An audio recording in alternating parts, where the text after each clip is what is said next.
Voilà, donc bonjour à tous. Donc nous voici pour la cinquième et dernière partie de ces donc 5 vidéos que j'ai pu faire pour ce qui est à mon sens les 5 piliers principaux. Alors, il y en a d'autres hein, évidemment, mais les 5 piliers principaux du SEO pour faire quelque chose de qualité.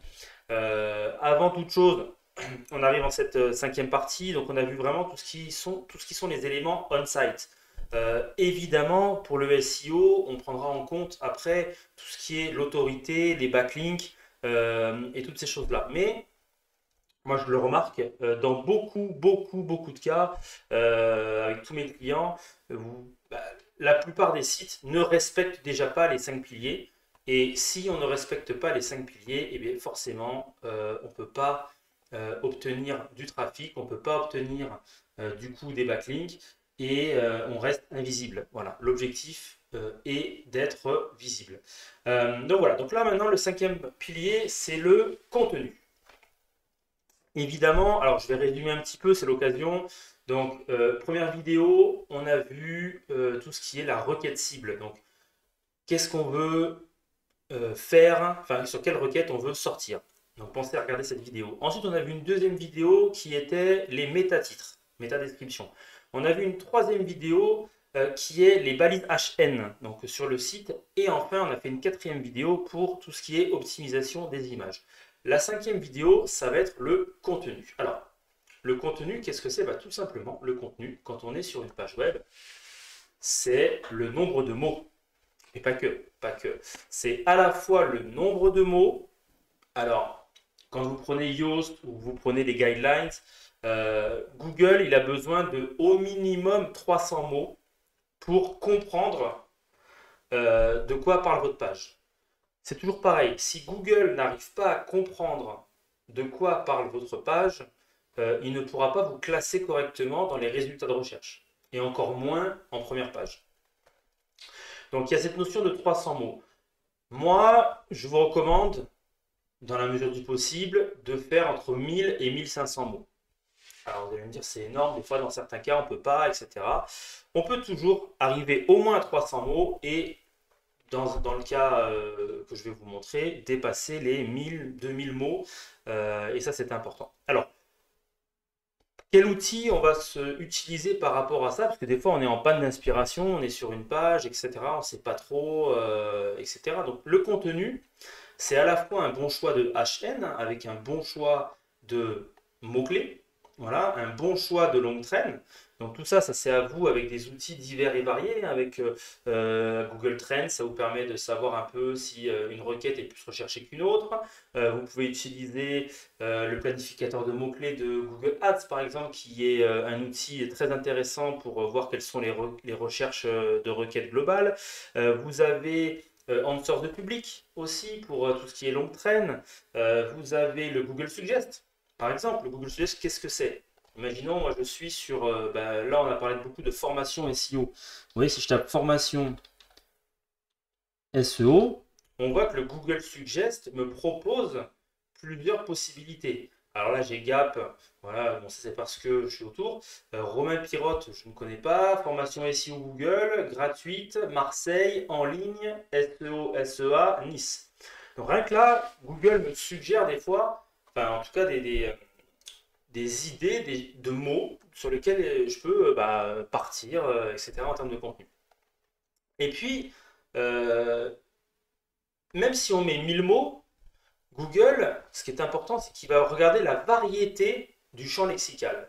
C'est-à-dire que si vous mettez 50 fois le mot formation SEO et Sisteron, il va vous dire attention, suroptimisation, c'est pas bon non plus. Donc il va falloir trouver des variables à formation. Ça peut être accompagnement, ça peut être coaching, ça peut être des choses comme ça.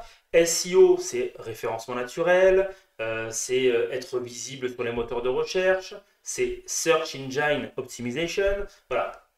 Tout ça, c'est un champ lexical global qui fait que eh bien, Google a besoin que vous passiez en fait comme un expert quand vous allez parler d'un sujet. Et pour cela, on a un outil. Alors moi, je vais pas venir sur le SEO tout de suite, je vais venir sur, par exemple, la formation Facebook Ads. Voilà.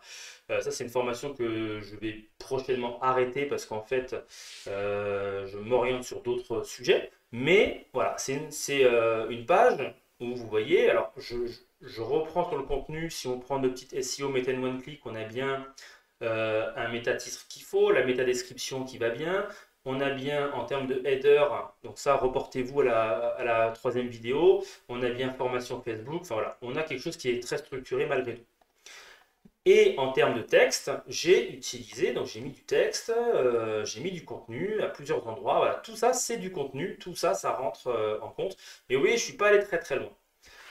Alors, j'ai au moins 500 mots là, je pense, mais je ne suis pas allé très très loin. Et là, on va utiliser un outil, pareil, une extension Chrome qui s'appelle Text Optimizer. Tout attaché, Text Optimizer. Et ce petit outil qui est pour moi qui est génial, en fait, il va scanner la page entièrement et il va regarder quel est votre score en termes de champ lexical. Alors, quel est l'intérêt de ça? Là, vous voyez, j'ai un score qui est à passable. Passable parce que 60%. Alors 60%, moi je suis exigeant, je trouve que c'est pas assez également. Il faut au moins, au minimum être dans le vert, c'est-à-dire au moins à 80%. Qu'est-ce que ça veut dire ces 60%? Ça veut dire que 40% des sites qui parlent du même sujet que le mien utilisent plus de mots que moi. Donc forcément, si 40% des sites l'utilisent plus que moi, eh bien derrière, je ne peux pas être bien classé au niveau de Google. Et il me dit également que dans ma page, alors certes j'ai utilisé des mots, mais il me dit que tous ces mots-là, je ne les ai pas utilisés. Et effectivement, publicité Facebook, j'aurais pu l'utiliser. Les audiences, j'aurais pu en parler. Publicitaire, je peux très bien faire une phrase en parlant de publicitaire, de système publicitaire ou de mode publicitaire, ou de, je ne sais pas moi, voilà, de campagne publicitaire, comme ça on met les deux en même temps, au clic, en sponsorisé, en enchère, enfin voilà. Comparé à Google AdWords, voilà comment ça fonctionne. Le pixel Facebook, le fameux pixel d'outils de tracking. Donc tout ça, je n'en ai pas parlé. Et ça fait que je ne peux pas du coup sortir plus haut que les autres. Donc voilà, donc du coup on a un score qui est de 60%. Mais cet outil-là, il est vraiment vraiment bien pour vous donner des idées. Vous voyez, là je pourrais très bien récupérer tous ces mots-là, je peux même en afficher beaucoup plus, hein, et tous ces mots-là vont faire en sorte que je vais pouvoir créer des phrases, les ajouter, aborder un autre sujet supplémentaire. Et l'idée, c'est d'arriver. Voilà. Alors pourquoi j'ai pas développé plus? Parce que honnêtement, voilà, comme je vous disais, je vais l'arrêter. Mais par contre, on va partir sur le SEO. Voilà, page SEO. Cette page-là, je souhaite qu'elle soit travaillée. Donc j'ai fait du contenu. Donc là, hop, j'ai fait du contenu, du contenu, du contenu. Voilà. Alors bien sûr, ça prend du temps, hein. J'ai aussi. Alors, une chose qui est très importante aussi, c'est je vais prendre la page d'accueil déjà comme un exemple. Je reviendrai sur le SEO juste après. Voilà, la page d'accueil, quand on est sur un site, les gens, classiquement, soit ne vont même pas scroller, voilà, soit ils vont descendre de 20 à 25%, ils vont s'arrêter à peu près ici ou là. Donc quand on construit une page web, évidemment que tous vos éléments les plus importants, voilà, moi le fait que mes formations soient financées à 100%, qu'il y ait des prises en charge qui soient avec le CPF, avec les OPCO. Alors je ne fais pas de pub pour moi, hein, c'est juste pour expliquer. Voilà, les OPCO financent à 100% en général les formations. Enfin, en tout cas, on s'arrange pour que ça cadre à peu près. Les CPF, bah, c'est pareil, hein. Si vous avez, moi en formation certifiante WordPress par exemple, eh ben, on voit par rapport au budget de chacun et le temps qu'il faut par rapport à votre niveau. Mais bref, ce qui est important, c'est de mettre vos informations les plus importantes en haut.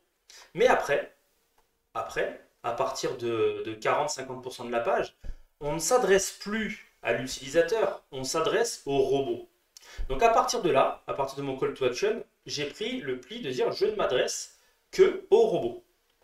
Et donc, je mets du texte. Voilà, je mets des titres, je mets du blabla, j'explique un peu tout. Si quelqu'un doit le lire, bah, ça fonctionnera, il n'y a pas de souci, mais c'est du vrai texte, c'est des vraies explications, mais je m'adresse essentiellement au robot. Et je rajoute encore un petit bloc, secteur d'information, parce que moi j'ai un intérêt à travailler localement. Donc je mets les villes autour de moi sur lesquelles j'ai envie de travailler, je mets les départements, je mets tout un tas de choses. Et je mets un petit formulaire qui est tout en bas. Si quelqu'un vient tout en bas, il pourra toujours le remplir.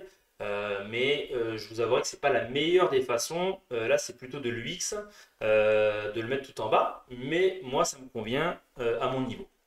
Du coup, si je lance Text Optimizer sur cette page-là, je vais obtenir un score de 91%. Voilà. Donc là, on est dans le vert et c'est excellent. Si je vais sur SEO, donc la page que j'ai créée là juste avant de faire cette formation globale, elle n'a pas encore commencé à vraiment tourner sur Google. Et bien cette page-là, j'ai choisi de mettre du contenu et j'ai un score sublime de 96,7%. Donc si on veut être exigeant, certes, moi j'ai mis plus de 2 heures, 2 heures, 2 heures et demie à créer cette page. Mais je sais que le fait d'avoir fait du texte, le fait d'avoir mis du contenu, d'avoir mis des mots du même champ lexical, d'avoir mis tout ça, eh bien ça va me rapporter dans le temps, puisque le SEO, ça reste un placement dans le temps. On travaille beaucoup au départ, et après, si on fait bien les choses, on envoie dans la machine, et Google fait le reste à la suite. Évidemment, Text Optimizer, lui, n'est pas toujours performant. Enfin, là, il me parle de Google AdWords, alors je pourrais toujours le mettre en parallèle du SEO, par les SEA, etc. Et puis, il y a des fois des mots qu'on ne peut pas utiliser ou qui ne sont pas pertinents. Alors, on n'est pas obligé de les utiliser. Voilà. Mais vous savez qu'il y a quand même toujours un petit peu des pourcentages de sites qui ont plus de contenu que le vôtre. Mais ça, c'est souvent les articles de blog qui traitent des sujets vraiment en profondeur et qui abordent tous les thèmes. Donc voilà, donc c'est important. Et alors le contenu, bien sûr que les titres, tous ces HN font partie du contenu, mais tout ce qui est paragraphe également. Et à ce moment-là, eh bien, on peut toujours y mettre la petite balise strong. Voilà, ça j'en ai parlé sur les HN, mais j'en parle encore ici. Voilà, mettre en gras certains mots importants, pas tous les mots importants, de façon à dire au robot, attention, certes j'ai des titres, mais dans mon paragraphe, j'ai également des mots qui sont importants sur lesquels tu dois t'arrêter, robot, s'il te plaît. Donc voilà un petit peu comment ça fonctionne au niveau du contenu. Moi, ce que je recommande également, c'est que quand vous avez un Google Doc, voilà, donc là je suis sur mon Google Doc qu'on avait que j'avais fait pour la vidéo numéro 3. Là, on est sur la vidéo 5. Donc, si jamais je dois faire du contenu ici, je vais pouvoir taper ici la méthode, SEO, etc.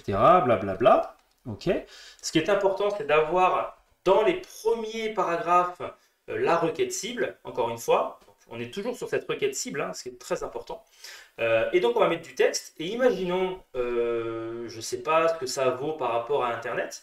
Eh bien, en termes d'extension ici, je peux également, module complémentaire, télécharger un module et je peux obtenir Text Optimizer. Alors là, si je fais Start, évidemment, il va me dire qu'il va peut-être même pas reconnaître de quoi je parle, puisque là, je mets 50% d'écart, requête cible, voilà, il ne trouve pas. Par contre, si je prends ne serait-ce que, voilà, hop, un peu de ça, et puis un bout de ça, je prends pas trop, juste histoire d'en prendre un bout. Je vais le coller dans mon Google Doc. Voilà, si je fais réessayer, à ce moment-là, il va peut-être me mettre 40% ou 50%. Voilà, tout à fait, parce que j'ai mis seulement une partie. Et là, il va me dire, c'est bien, mais c'est insuffisant. Il va falloir utiliser le mot-clé, balise, optimisation, backlink, etc., etc. Et plus je vais en ajouter, plus j'aurai un score important. Et quand vous arrivez à 80%, c'est que vous avez une page avec un champ lexical varié et vous avez traité le sujet en profondeur. Du coup, aux yeux de Google, vous passez pour un expert parce que vous parlez de choses et ça peut répondre à plein de problématiques des gens. Alors là, bien sûr, j'ai un peu fait pas n'importe quoi, j'ai tout collé, il vous sort un score, mais après, c'est à vous d'adapter à votre métier. Donc, moi, ce que je vous conseille, c'est de commencer un peu à écrire. Voilà, vous écrivez à peu près, je sais pas, 300 mots minimum. Grâce à ces 300 premiers mots, vous mettez Text Optimizer. De cette façon, Text Optimizer va vous dire, OK, vous avez un score de 3%, 15%, 25%, et il va vous faire des suggestions de mots que vous pourriez écrire. Voilà pour ce qui est du contenu, et donc c'est le contenu qui va évidemment faire que vous allez sortir beaucoup plus. Pourquoi aussi le contenu? Parce que quand Google, quelqu'un fait une recherche au niveau de la SERP, eh bien au niveau des métadescriptions, alors là je vais retaper formation SEO, Sisteron, donc là j'ai le ads, et donc là j'ai toujours Imagica. Là on a le métatitre qui a été mis, et ici on a la métadescription. Mais il se peut, et je l'ai déjà dit dans une vidéo, je ne sais plus laquelle, que dans celle des méta, je pense, en fait il se peut que selon la requête, Google aille chercher dans votre site web la métadescription. Enfin, en tout cas, un bout de texte dans votre site, même si vous avez dit la métadescription, c'est celle-ci, il se peut qu'il occulte la métadescription et qu'il aille en chercher une autre dans votre site parce que pour lui, c'est plus pertinent par rapport à l'utilisateur. Voilà. Donc ça, c'est très important de jouer là-dessus.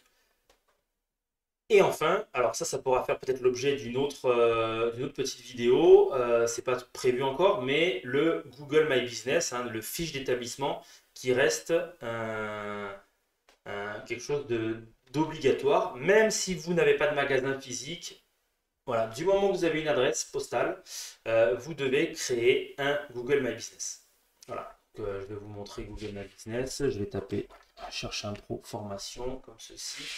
Donc c'est cette fiche qui sort ici à droite, d'accord, où vous avez les horaires, vous avez des photos, enfin voilà, tout un tas de choses comme ceci.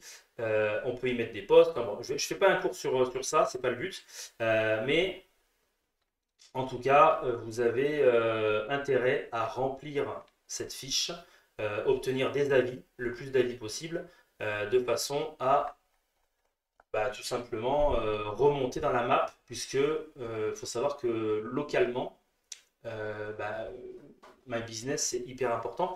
Et en plus de ça, quand vous êtes sur formation SEO par exemple comme ceci, la map en fait va chercher des éléments dans votre fiche My Business, ou alors My Business va chercher dans votre site web du texte, du contenu, voire même il va chercher dans les commentaires des avis que vous recevez certains mots. Et c'est ça qui va faire que en fait vous allez sortir dans la map grâce au contenu de votre site web, grâce au contenu des avis, grâce au contenu de votre fiche My Business. Alors maintenant ils appellent ça fiche d'établissement, hein, pour ceux qui ne le savent pas, voilà, ça s'appelle fiche d'établissement, c'est ça.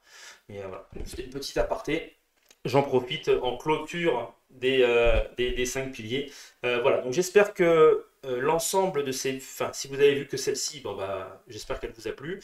Si vous avez suivi les 5 piliers, j'espère également qu'ils vous ont plu. N'hésitez pas à les regarder toutes les vidéos. Il y en a peut-être pour 1 heure en tout, mais je pense que c'est 1 heure qui va vous faire gagner pas mal de temps et surtout qui va faire en sorte que vos sites deviendront visibles très rapidement, hein. Parce que si on respecte ça, honnêtement, des fois en 15 jours, 3 semaines, moi j'ai des pages, de clients qui montent très très rapidement parce que en fait, la concurrence ne fait pas cet effort SEO et du coup, vous montez très très rapidement dans les zones de recherche.